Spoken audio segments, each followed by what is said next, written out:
Hey, it's Matt, your average gamer, and they finally announced DLC for Elden Ring, so the streak was pretty awesome. We ended up with 32 by this one, 33 builds in a row. It was absolutely crazy. We're going to go back to doing around 3 to 5 a week, but it's been a ton of fun, and it's going to continue to be fun. Now, for this one, we're doing a build on Rogier's Rapiers, and the thing about this weapon is it has an awesome Ash of War for stance breaking. Called Glintblade Phalanx. I think I'm saying that right or saying it wrong, I'm not sure, but anyways, it's fantastic for stance breaking. It's these little swords essentially that pop up, and each one does a little bit of stance damage. In total, I think it's around 30 something stance damage, maybe even close to 40 if they all land. And since they nerfed the heck out of Flame of the Redmanes, I know we all miss Flame of the Redmanes, by the way. I'm one of the many that missed that, and you may have clicked this thinking it's the next best thing for stance damage, and guess what? It is. This is very, very close and comparable to Flame of the Redmane, and since this wasn't nerfed, and I don't think it's going to be nerfed in the near future, it's definitely the method right now for the best stance breaking and easiest that I've found. This is just such a simple way of being able to break an enemy's stance simply by using the Ash of War, putting the swords above your head, and then being able to consistently do stance damage. I know the rolling thing goes on way too long. I think there's still a bug with that where it just goes on too long, but you're going to see the stance breaking with this is legitimate. It's very, very good. Very quick to cast, by the way. It's very fast to activate. Don't mind me getting my butt kicked a little bit at the end here. I was just seeing how much stance that I could build up, and it really was impressive. This was one of the things a lot of people told me that was fantastic for stance breaking, and it truly is. It's very easy to use too, very user-friendly, and then we're going to be using the Dagger Talisman to enhance the critical hits as well. We came up with a good build for this. By the way, this is an awesome setup for a mage, and if you notice I'm wearing Rogier's set as well, that's the spellblade set. It's because the spellblade set will boost any magic Ash of War, so it's fantastic to use for this, as well as many, many other magic Ash of Wars in the game, boosting them by a total of 8%. If you're wondering where to get all this stuff, by the way, it's actually quite simple. Just meet Rogier. You can meet him at Stormville initially, and then he's going to be at the Round Table Hold as well as you continue and progress his quest line. Spoilers here, he'll eventually get sick and he will pass away, and once he does, he will leave the weapon for you, along with his set. All goes together very nicely. If you progress his questline, you go through it fairly quickly. By the mid-game, generally speaking, you'll have all of his drops, and that's really what you need for this. For this build, you need the Spellblade set. The Rapier is great because it has that extra critical damage with that 110 boost to the critical, and then, of course, obviously, Glintblade Phalanx for that awesome, awesome Ash of War with ridiculous posture damage. Again, I'm not sure the exact total, but I believe it is 30-something if they all connect. It's a lot. It adds up to a lot. You've seen a lot of posture breaks in this video. That's the main point of this video. It is fantastic. If you're looking for an alternative for Flame of the Redmane, look no further. It's a fantastic one to use to stance break the majority of bosses in Elden Ring.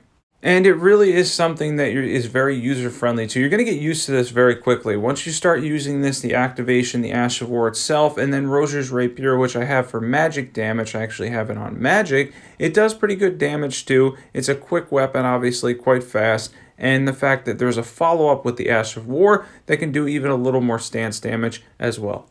This is a really fun one for me, by the way. It isn't the best weapon in the world against mobs. I will say that. You're going to see in the video here that it's not the most perfect weapon against mobs, but it can stance break them too. It can do enough damage on its own. We're using the Shard of Alexander to boost the weapon art too. And then you have that follow-up attack that you have to use immediately, for me on Xbox, with RT that will literally hit immediately after activation of the Ash of War, and will do a little bit more of a charge damage magic attack, I think, that does more posture damage.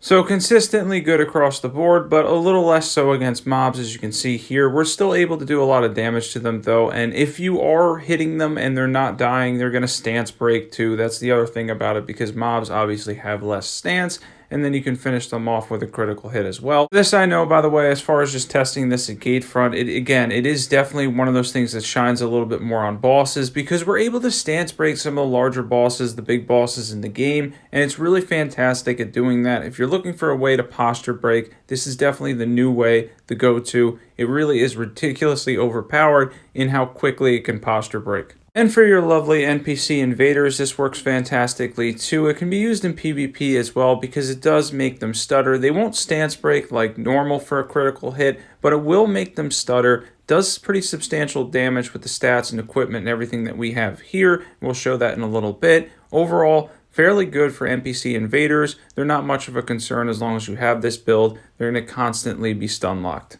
We'll show off one more boss and how to stance break before we go into equipment, stats, everything that you'll need to know. And be sure to sub. Obviously, if you're not subbed to this channel at this point, definitely be sure to sub. We're going to be doing a ton more Elden Ring builds, a ton of content, and then covering the DLC like crazy when it comes out too. Really looking forward to that.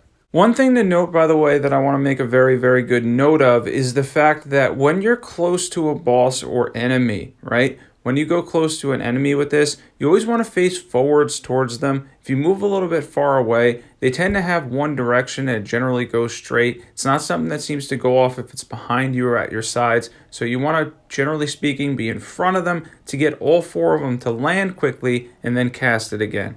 That way you can make the most of the posture breaking and you can basically get in as many of the swords as you can on hit, and hopefully at least every time 3 or 4 of them is hitting, building up that consistent stance damage. Now let's get into equipment.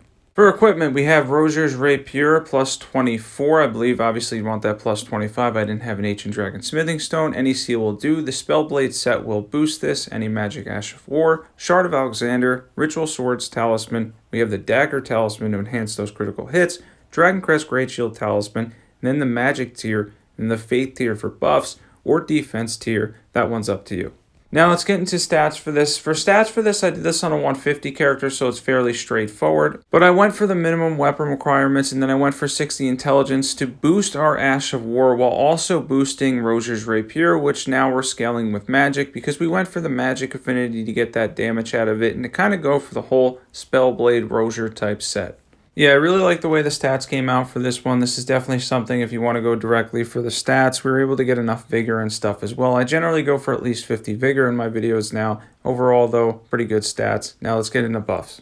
Now for buffs, we're going to do the longer stuff first. Like we're going to drink our magic tier first because that obviously has a 3-minute duration. And then we're going to go with Golden Vow. Blessings Boon's optional, but it does give you a little bit more HP for battle. And then I was using Flame Grant Me Strength. You could use Howl if you really want to as well. That'll boost the damage of the Ash of War, but I was more going for the physical point on the weapon as far as the Flame Grant Me Strength went, a 20% physical damage increase, and it's easier to get at 15 Faith anyway, and we're able to hit for more with the weapon and that follow-up attack as well. And I would say that is day 33 of a build a day until they announce DLC, but guess what? They announced DLC. I'm ecstatic about it. I cannot wait for it to come out. I'm totally just waiting for that moment for when it comes out because obviously, for all of us that love Elden Ring, best thing that could happen in this game is getting an expansion. Hopefully down the line it even gets 2. It's worthy of that. It's that great of a game. It truly is. If you're not subbed, you love overpowered PvE builds or From Software games in general, definitely be sure to sub. There's a ton of awesome builds on my channel.